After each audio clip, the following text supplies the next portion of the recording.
This meeting of the Berry County Board of Commissioners is called to order. Will Commissioner, staff, and guests please rise for invocation, followed by the Pledge of Allegiance. Lord, we thank you for this opportunity to come before you. We ask that your hand of peace and your hand of wisdom be upon us as we make decisions here benefiting the people of Berry County. In Jesus' name we ask, amen.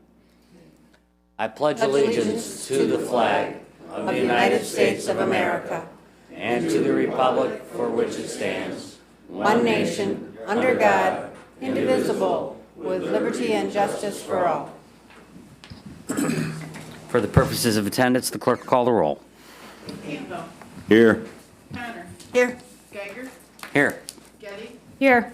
Gibson. Here. Jackson. Here. Smoker. Here. Thank you, Madam Clerk. Approval of written agenda at this time. Any member of the public or member of the board may ask for an item to be removed from the consent agenda and placed under items for consideration.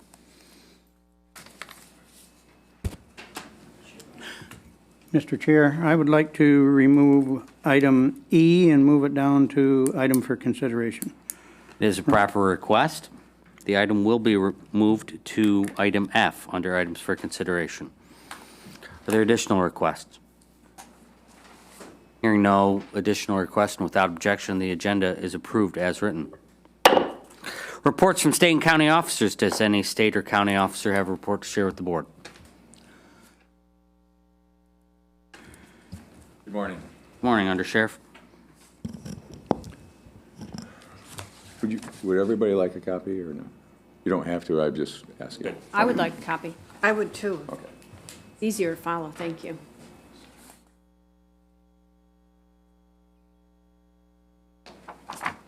Thank you. Thanks. I'll take one. Back there. Thank you.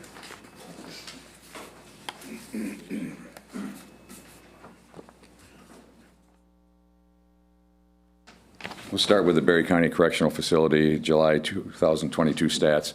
Corrections staff has booked and processed 162 persons in the jail for the month of July, and additionally released 104 persons back into the community.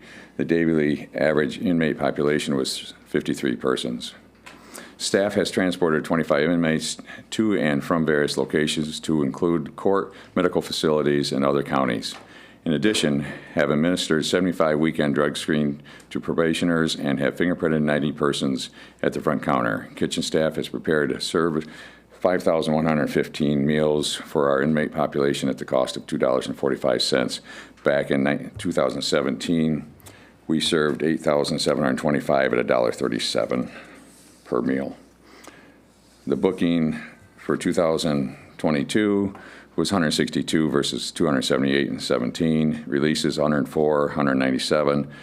The average population was 53 to 96 versus 2017. Transports 25 to 68. Public prints 90 prints to 55. Drug screens 75 to 79. And the meal plans we talked about earlier also. On the second page or the back page, if you have it on the back-to-back, Berry County law enforcement logged 703 complaints handled in the month of July. 49 individuals were arrested and resulting in 18 felonies and 35 misdemeanor charges. There were 76 accidents handled, 43 involved deer, 3 involved alcohol or drug-related offenses. 363 criminal histories were run for warrant entries and or warrant requests. 85 sex offenders were processed. 36 home checks were conducted for the Berry County Specialty Courts. 276 pistol licenses were processed. Incidents handled 2022, 703 versus 776 and 17. Accidents handled 76 to 78. Car versus deer was 43 to 30. And arrests was 49, 18 felony, 35 misdemeanors versus 52 back in 17. 16 felony charges and 40 misdemeanors with the 4 alcohol drug-related offenses as well as the 12 in 2017. Thank you. Any questions? Thank you, Undersheriff. Are there further reports from state and county officers? Hearing none, we'll move ahead. Limited public comment. At this time, any member of the public wishing to address the board may do so for up to 3 minutes.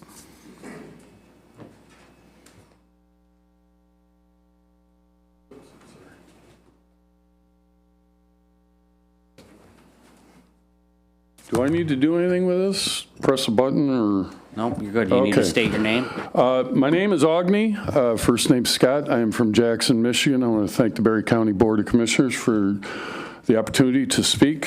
I'm an independent investigator in the general election of 2020. I have an extensive technical background in terms of relational databases. There's fraudulent data going into the system and fraudulent data going out. And this has nothing to do with Sheriff Leaf. This has to do with my own investigations. I have a FOIA I'd like to read into the record and submit to the county clerk.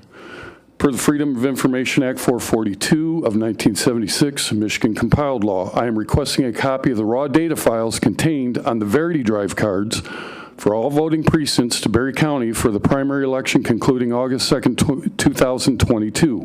That was a recent primary. The contract for the tabulator Verity Drive machines used in your county requires quality voter file data to be loaded into the Verity Drive for full functionality. As such, the QVF data loaded into the Verity Drive cards are subject to FOIA. For unfulfilled portions of this FOIA request, please provide a brief explanation as to the location or agency containing the requested data or a denial.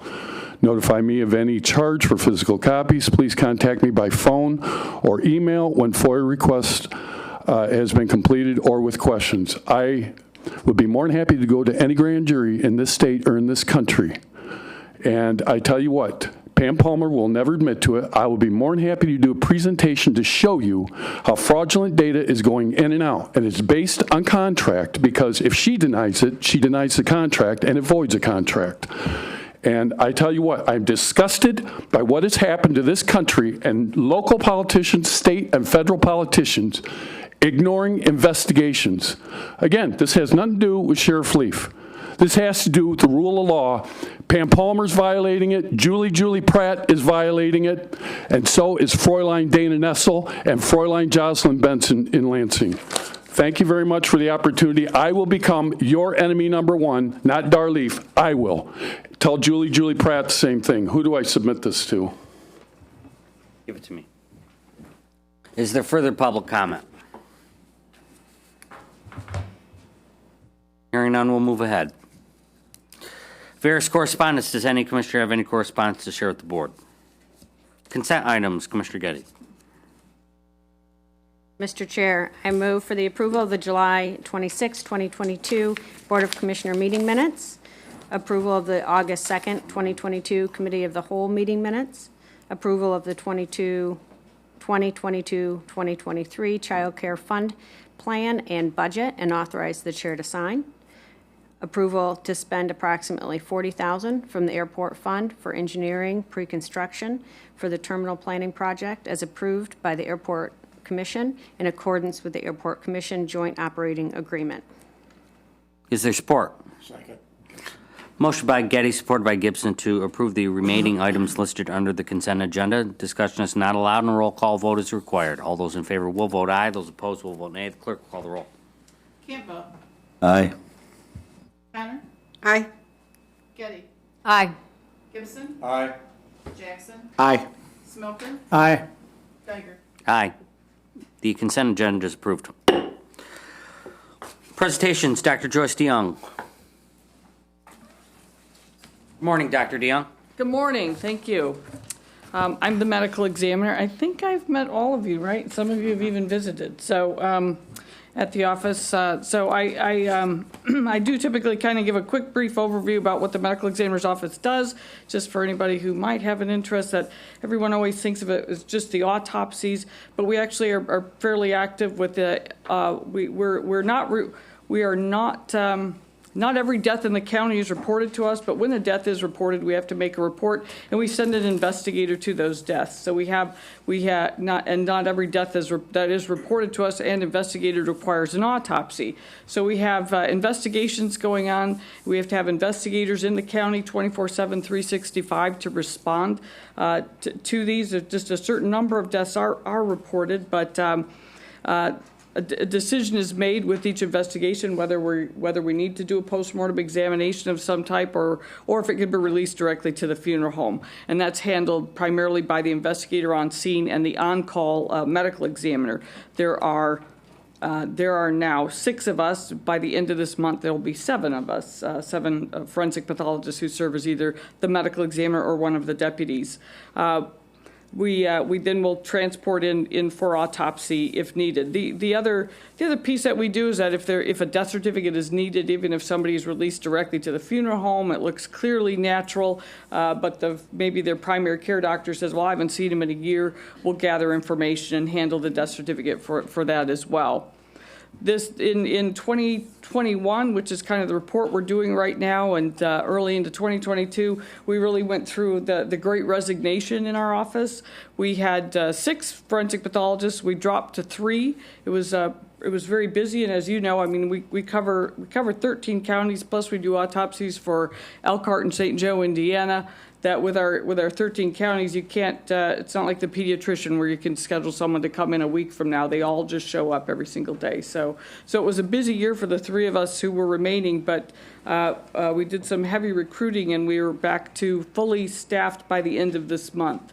We've got we've hired 4 new forensic pathologists, which is a really challenging thing to do right now because there's a huge shortage of forensic pathologists. So that's good. We've also just acquired a CT scanner. It was donated to us actually by the Stryker Corporation that now creates them, and we're kind of beta testing one for them in the postmortem arena. So we got a we have a CT scanner as well, which will really help the office. The other thing that we're involved in with the counties, we have a good child death review team in the county. Actually, our office administers that, but we have the prosecutor, law enforcement, child protective services, and every death that occurs in the county of a child 18 or under is reviewed. With the goal of analyzing these, we funnel data up to the state. But the whole idea is to determine how we can best really prevent deaths in children. So that's sort of an overview of what's been going on in the office. I think Berry County, I make this report to 13 different counties, so I see 13 different sets of county commissioners go around, and every time I look at a county, I'm like, well, what's interesting about what's happened in Berry County? I think that when I looked at the data, it was actually kind of interesting that we've seen a pretty big jump again from 2020 to 2021, just in the number of deaths that are occurring in the county. So these are actually the number of deaths. So when we looked at 2019 to 2020, the deaths had jumped by 13%. And that goes from 399 to 453. It took another jump of 17% from 2020 to 2021. So there's been just like an increase in the number of people dying in the county. Most of those are naturals, and Berry County is a really good example of that. That even though there were more deaths occurring, and when we say, obviously we're all going to die, and what does that mean? It means that probably our mortality, people are dying sooner than what they normally would when your numbers go up like that. They're dying a little bit sooner, but whatever. Most of those are natural deaths. I think what was interesting, though, is even though the number of deaths that occurred in the county was up quite a bit, the number of deaths actually reported to our office dropped last year from 161 the year before to 155. So they're not getting reported, which again tells me that these are more natural deaths that are occurring. And so, with that, we have, whatever, kind of a steady number of deaths that are investigated in the county, and how many scene investigations, all of those factors too.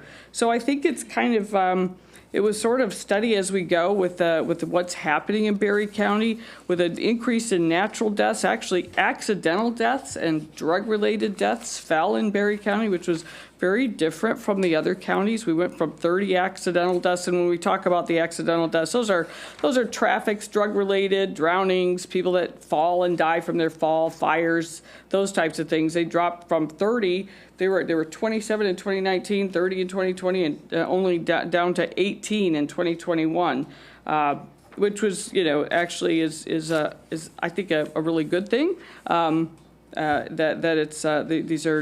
having a decrease in the number of traumatic deaths. Suicides through all the years have remained somewhat steady from 7 to 10 in there, so just kind of steady numbers. I think I'm always interested, as you might be, when I look and compare counties that are similar to Berry County in population. Probably the closest one that we have is St. Joe. Your population's just a little higher. You had a few more deaths in the county, but they had significantly more deaths they actually had more deaths in the county than Berry County did. They had 600, you had 529. So it's sort of kind of these interesting numbers.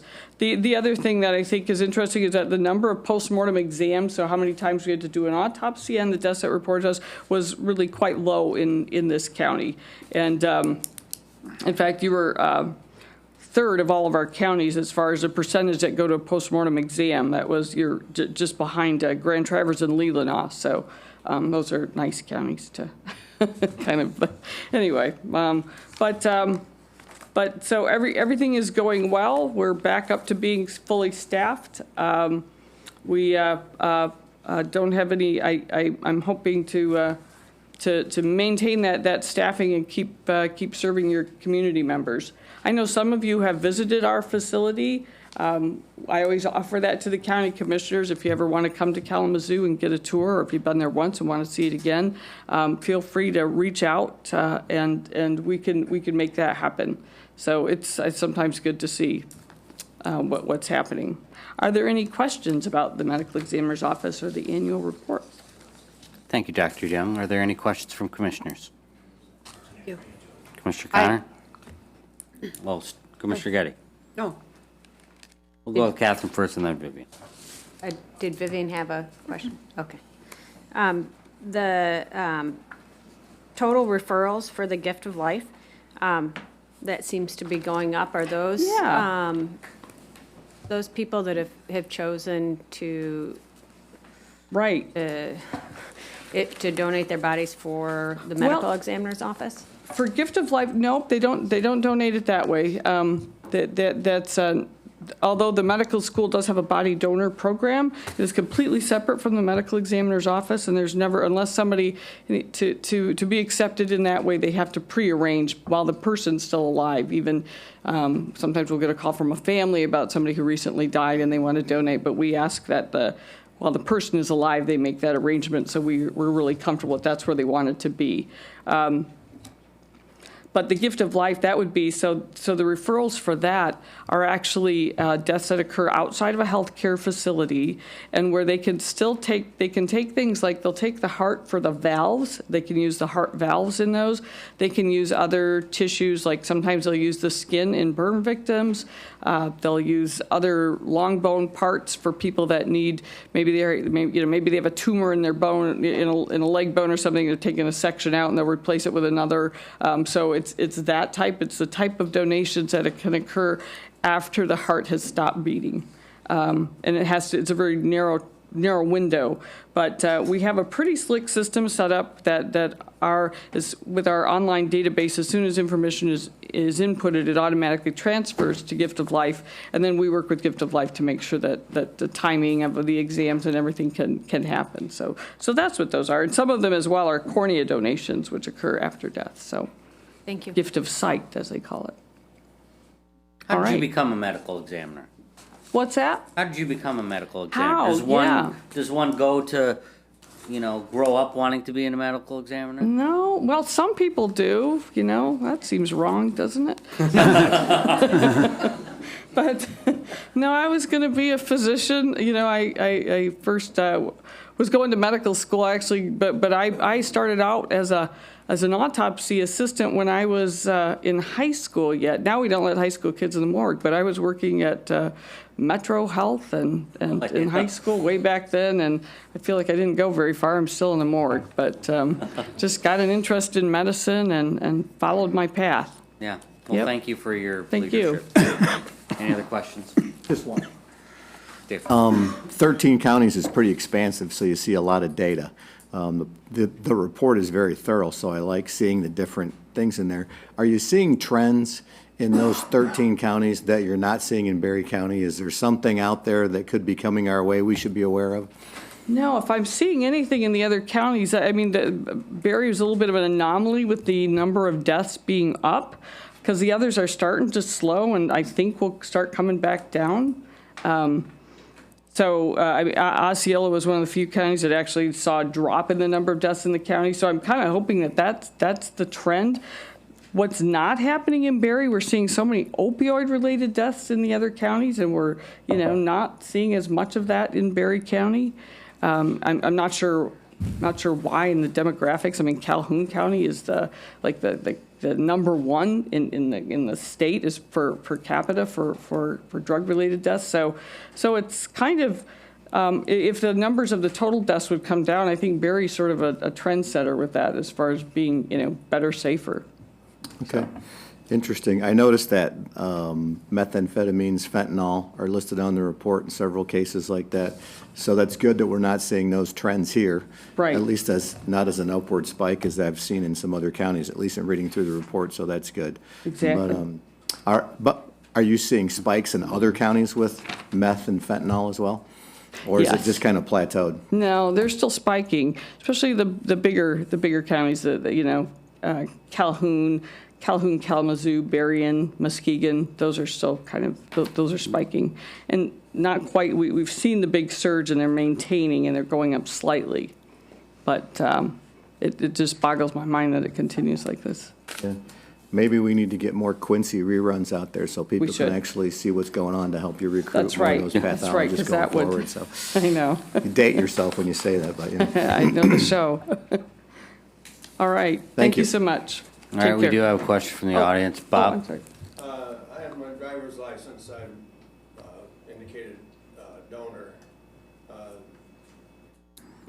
Explain that Sure. process in terms of, let's say, if I don't die in a car accident or whatever, does that somehow information get, and what is the time frame on the use of organs and everything as it relates to a death?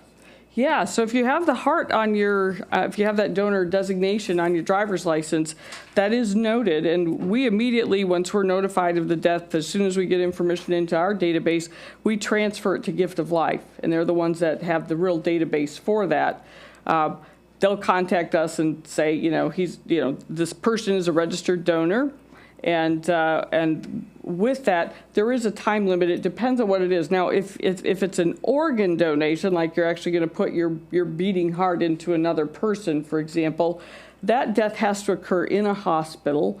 You might be pronounced brain dead, but yet they have you on basically life support or heart support, organ support. And that they have a little more time as long as they can normalize things and keep that going. With the tissues, let's say they're taking your heart just for heart valves, for example, or long bones for those types of things.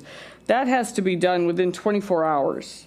And so we're watching that clock pretty carefully, and 24 hours and the body has to be in a cool environment too. So they're interested in refrigeration and What things. about something like kidneys? Yeah, those you pretty much still have to be, you have to be beating heart. So that you still have to be in the hospital, kind of on life support, and then to take a whole organ like that and transplant it, you have to essentially still have a beating heart. Yep. All right. Yes, Only because of my lack of knowledge in this issue.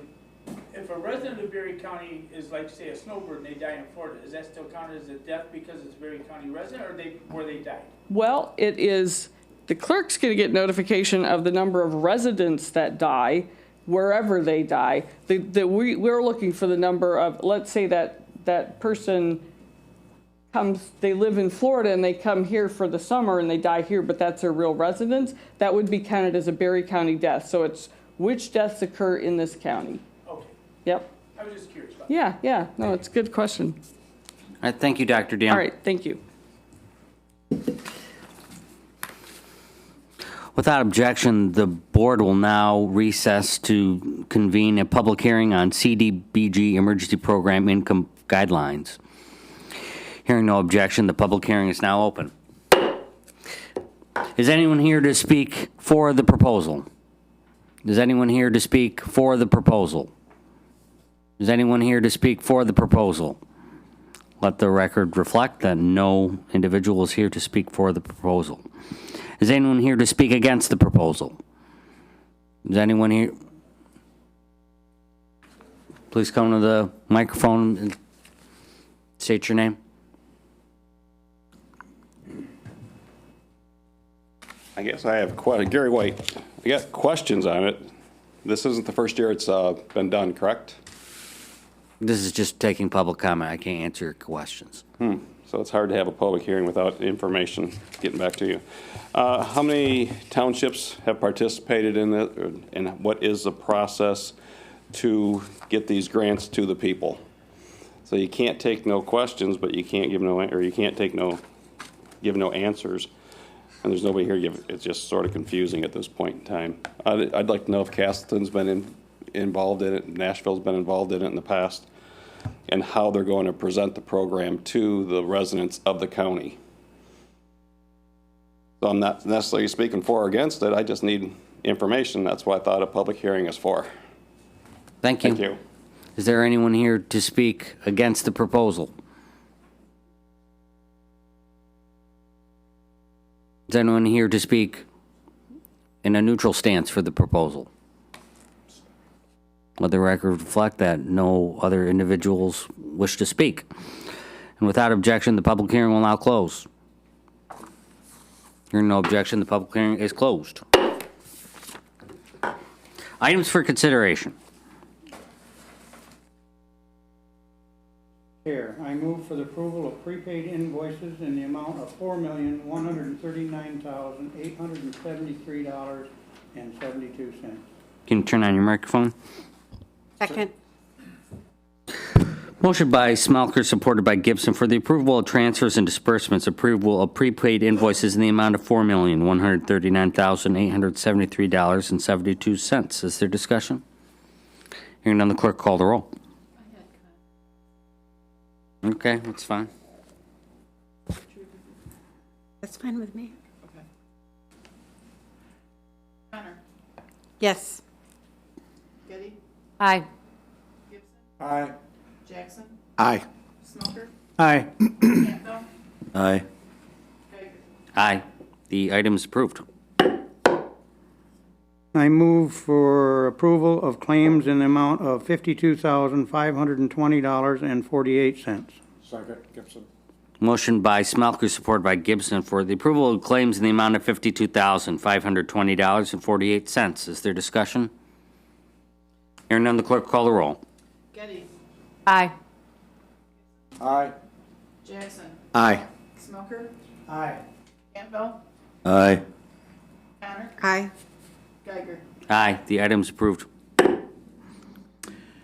I move for approval of commissioner reimbursements and mileage in the amount of $380.48. Support Jackson.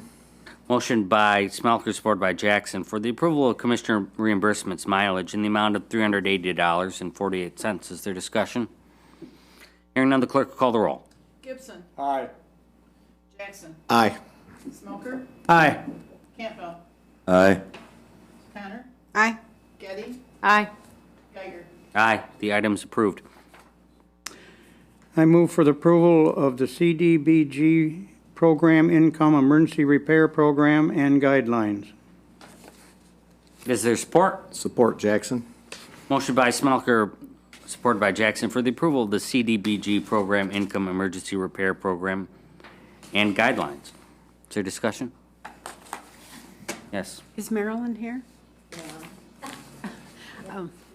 I was wondering, is this going to target a certain area? I know in the past it has targeted like the Nashville area. Right, and to answer your question, it's a countywide program. It goes into all townships, all villages, city of Hastings. The targeted program was a home program. Okay. That was for home buyer purchase rehab, and that was a MSHA program. Okay. This is an emergency rehab program that anyone can participate if they're low to moderate income. We usually get referrals from DHHS or from contractors who call me and say, you know, I have a person who can't afford this septic system or a well. And then we go through the process of validating their income and then sending it off to the state for approval. So it's open to anybody who's low to moderate income. If you know people who need help, please tell them to call me. My phone number is available in that public hearing notice, so if anybody has any questions, they're welcome to call me. I'd be able to help. But this is a countywide program, and it serves anybody who is in need, especially of emergency. And we often collaborate with other, other programs. So we're collaborating with Commission on Aging for a ramp soon. So they're going to be putting in money. We collaborate with DHHS because they can generally put in $1,500. We collaborate with Habitat. We put a roof on recently with Habitat. So we try to stretch the money and use it as best as possible. Thank you, Marilyn. I hope that answers your question. Good. Anything else? Thank you. You're welcome. Is there further discussion? Hearing none, the question before the board is approval of the CDBG Program Income Emergency Repair Program and Guidelines. The clerk call the roll. Jackson. Aye. Smoker. Aye. Campbell. Aye. Connor. Aye. Getty. Aye. Gibson. Aye. Geiger. Aye. The item is approved. I move for the adoption of Resolution 22-12 to exceed maintenance limit for Jordan Lake. Second. Motion by Smelker, supported by Gibson, for the adoption of Resolution 2212, a resolution to exceed maintenance limits for Jordan Lake. Any discussion? Hearing none, the clerk call the roll. Smoker. Aye. Campbell. Aye. Connor. Aye. Getty. Aye. Gibson. Aye. Jackson. Aye. Geiger. Aye. The resolution is adopted.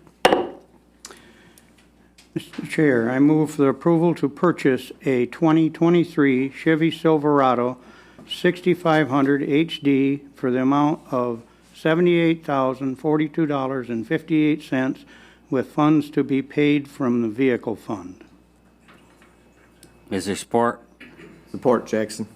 Motion by Smelker, supported by Jackson, for the approval to purchase a 2023 Chevy Silverado 6500 HD for the amount of $78,042.58 with funds to be paid from the vehicle fund. Discussion? Commissioner Smelker, you asked for this item to be removed from the consent agenda. What is your issue that you'd like to bring up? I know that Jim brought this up in the, What's that alarm? That alarm is somebody pushed the door. Okay. in last week, and I would wondered if you Sheriff, could. if you want to go check that out. Have the key for it, the court screeners do. Okay. I'm sorry, Commissioner. Oh, Well, good good job. job. Good job, Jason. Amazing. And I just wonder if Jim could come back up and go over the part of the GVW on it and what license it takes to do it. Speak the devil and shall appear. Thank you, Commissioners. Yeah, the GVW on the truck, by state standards, you have to have a CDL with any truck that hauls over 26,000 pounds. 26,001 actually is the cutoff. If you take a normal truck and you add a trailer to it and that exceeds 26,001, you have to have a CDL for that. It's CDL-A for that. CDL-B if it was just the truck that's going to exceed it. This truck is built to be under the 26,000 without a trailer on. We looked at 45, 55, 6500s. They all exceed, if you hook our trailers, which our dump trailers rated at 15,000, the Bobcat trailers rated at 15,000, you add them to any one of those trucks, you're going to have to have a CDL to pull them. And I do have my CDL. John had asked me if we're going to try to get Joey his. I said, well, we'll work on it. We're working on getting him his certification for spraying right now. The next step would see if we can get him a CDL. It's a little tricky, but I think he can. He's already got his chauffeurs, so I don't think it'll be a real big jump for him to get a CDLA. It won't be a CDLA with air because the truck and trailer don't have air on them, so that saves a little bit of struggle. So, but good question, though. I appreciate people asking. Somebody cares. That answers my question because I wanted to make sure we had at least one person that could drive the truck. And he has his CDL. Dave, do you have your CDL? I do not. All right. Thank you, Jim. Thanks, Jim. All right, thanks, guys. I don't want to drive it. No, you can drive the truck without a CDL, but if you hook a trailer on, that's when you exceed the 26,001. And that's what I asked when I went looking for numbers. I said I want the truck that carries the most, but doesn't have to hit the over the CDL limit. Because then Joey can't drive it at all, or Tammy can't drive it. And quite often, either one of them might be driving our trucks. So we just want to. It's kind of ticklish. I did talk to Rob Richardson about the commercial plate, and he said government doesn't have to do it. Otherwise, you got to pay extra for a commercial plate in the private industry. So we didn't want to spend that money either. Cheap, cheap. Thanks, guys. Is there further questions? Hearing none, the question for the board is approval to purchase a 2023 Chevy Silverado 6500 HD for the amount of $78,042.58, with funds to be paid from the vehicle fund. The clerk will call the roll. Campbell. Aye. Connor. Aye. Getty. Aye. Gibson. Aye. Jackson. Aye. Smelker. Aye. Geiger. Aye. The item is approved. We have no unfinished business. We have no new business. County Minister's report. I have no report. Vice Chairperson's report.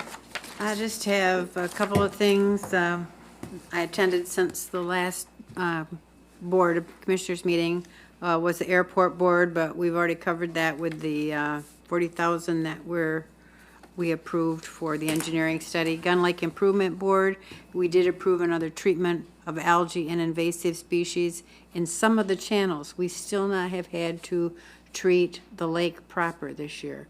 We did a really good job last year, spent some extra funds on a new herbicide, and we're having excellent success in the lake. But the channels, the heat has created some algae problems. Thank you. We're doing good. Commissioner reports. We'll start with Commissioner Getty.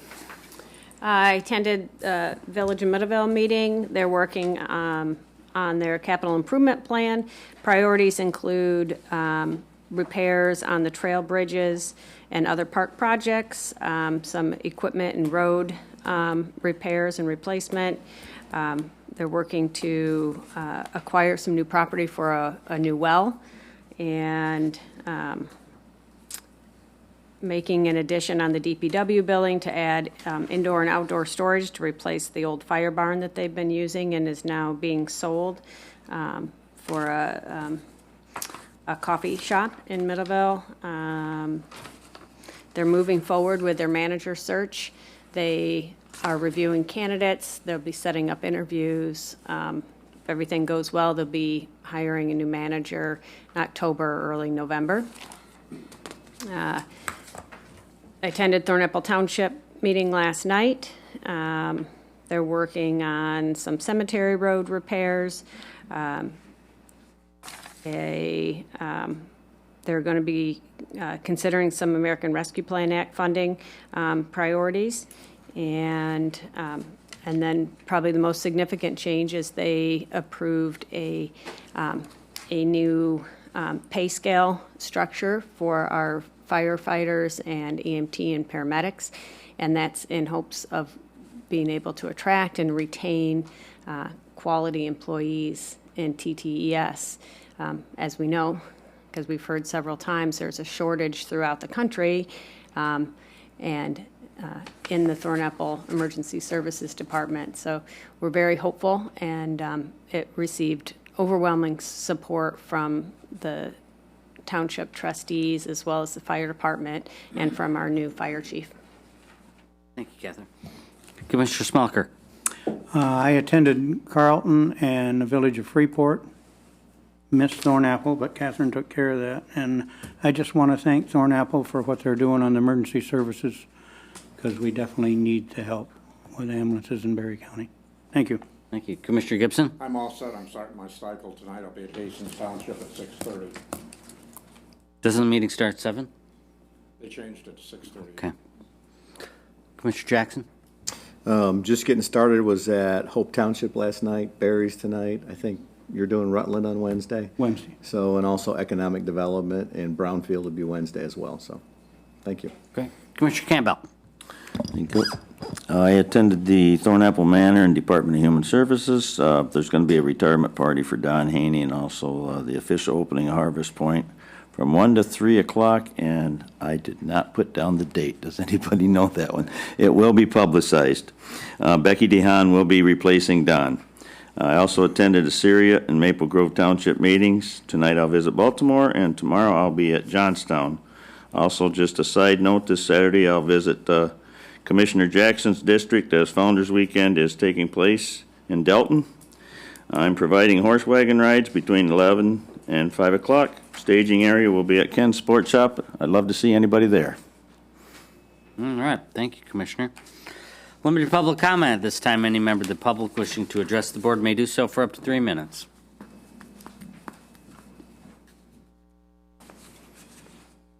I know you missed me, so I thought I better come back. We're losing the 3 commissioners at the end of the year that have the most historic knowledge of Berry County, of how the commission operates. I would ask that you guys give the incoming crew a lot of your expertise. What I'm basically pointing at is the front of the court building. Mr. Geiger had commented quite a while back that we weren't sure on what was front of the court. One of his thoughts was moving the commission over there. I think that's a phenomenal idea. You guys should kick it around, think about it before the new crew comes in. Not to take anything away from the new crew, but to help them. I know when I came in as commissioner, you can definitely use that information. The Drain Commission would love to move over there so that we could get our own conference room for our lawyers and our engineers. So it's something to think about, something to investigate maybe early on to help the newcomers come in. I mean, like I say, we're losing a lot of historical knowledge. So just something to think about over there. The Commissioners' Chambers, as far as I can see, has never had the only fire protection you guys have for you and your constituents are up here is that little door that drops into our room. In case you have a fire, there's no second way out. So for a safety perspective, I think you guys would be money ahead moving over there, and we'd love to go with you. Thank you. Thank you. Is there further public comment?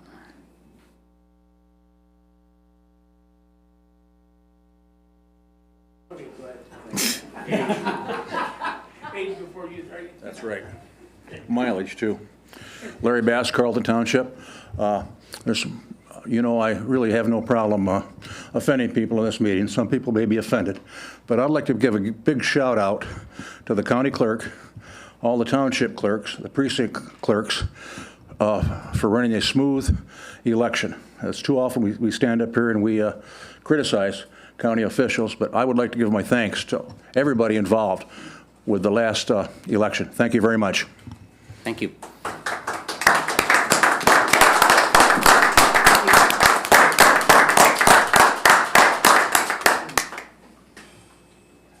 You may go now. Charles Hertzler, City of Hastings. Hello, everybody. It was brought to my attention, and I was not here at the meeting last week because of the election, that a statement I made during the DEI debate was taken wrong, and people were offended by it, and I want to apologize for that. When I made the comment about babies coming from between women's legs, I meant that only women could have babies, not men. And I guess it sounded derogatory and crude, and so I apologize for that. Also, it was brought to my attention that I need to apologize because I didn't include cesarean births. Cesareans don't come from...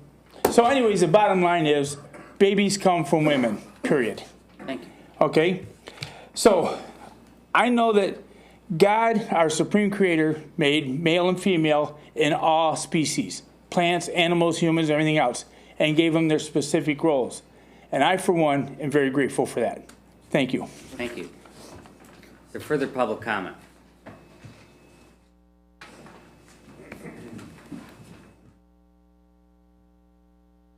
Yeah, Gary White. On the front of the court building, you did have the taxpayers pay for a facilities master plan that included the sale or lease of the front of the court building. You have the annex over here that hasn't been addressed. You have the mental health facility. I'm not sure how many commissioners are going to end up leaving here, if you'll have 4 or 5. But it's still a big plan that needs to be addressed, not just one building. At the last meeting, you had some people come after people that spoke against the DEI training. We didn't speak against people, but we spoke against the training that, when you look at it, has been ineffective for not only government, but for private sector.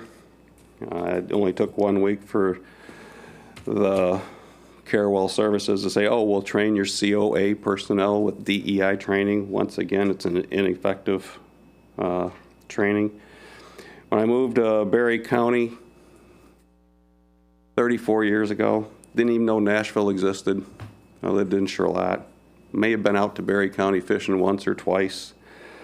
When I moved out there, I never one time looked to see what people lived out there. I didn't go and to say, oh, I'm not going to live here because any style or type or however you want to call it lived there. I went to look at a parcel of property. So it's sad that people will come in and try to label people when talking, and it just, I'm like a bunch of other people that came in here to Berry County because we were looking at a place to live. And you still have people that want to bring up the 50s, the 70s. This is 2022. Great strides have been made throughout the county, the state, but then you still have people that look to try to divide and separate, I'm going to guess for political gain. I'm just not one of those people. So it's pretty offensive that people would say that and bring that out. And I'm going to leave that at this point in time, but the other one I will address probably at the next meeting. But people ought to be aware of people are people, not colors and ethnicities and things like that. So thank you. Is there further public comment?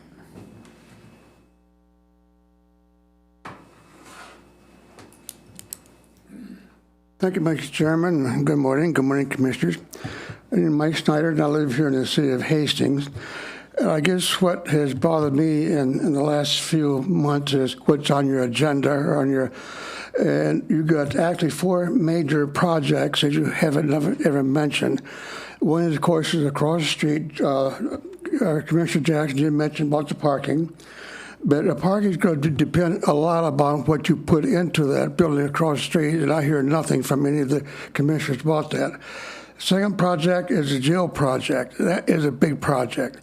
You're a year away from even presenting that to the public. You don't have a plan. You don't have a layout of the facilities, and one thing else that you were told about, you need a campaign committee, and that didn't happen. If you don't campaign and somebody go after you, you're not going to get the facility. The third project is, of course, is a COA. I don't know, it's been, 7 years since that's been on the ballot, but I hear nothing from the commissioners about what your plans are, if there are any plans for the COA. And the fourth is important for all of us, and that is the residents of Berry County. It's not a Hastings problem. It's not a Millville problem. It's a Berry County problem altogether. And it is too bad that we have a industrial site up there that's empty. This building is not even a third full, and that is a good facility.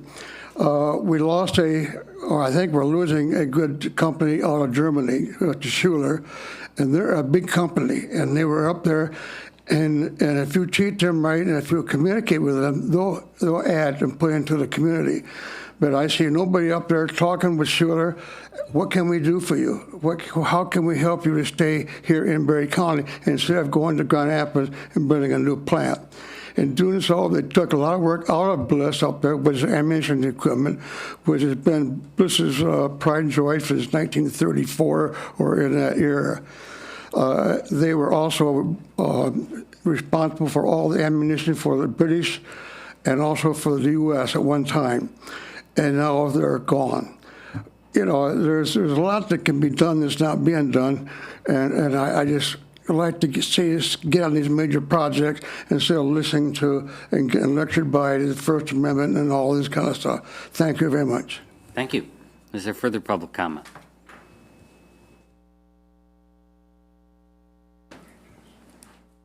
Thank you, but I just have a repeat request to see if we could hear about the ARPA funds, project update, much like Mr. Jackson did, I think it was 2 weeks ago, just where they stand on the first tranche of money and the progress for those projects, just brief. I don't know if that, I haven't seen where it's been added to the agenda, and I'm not sure if you're just going to address it in your comments, but it would be interesting to hear the status of the projects, and thank you for last time giving an update. Thank you. Thank you. Is there further public comment? Hearing none. Other business? There's no other business. Commissioner comments. We'll start with Commissioner Campbell, or I'll just open it up. On the ARPA funds, we will try to get you an update on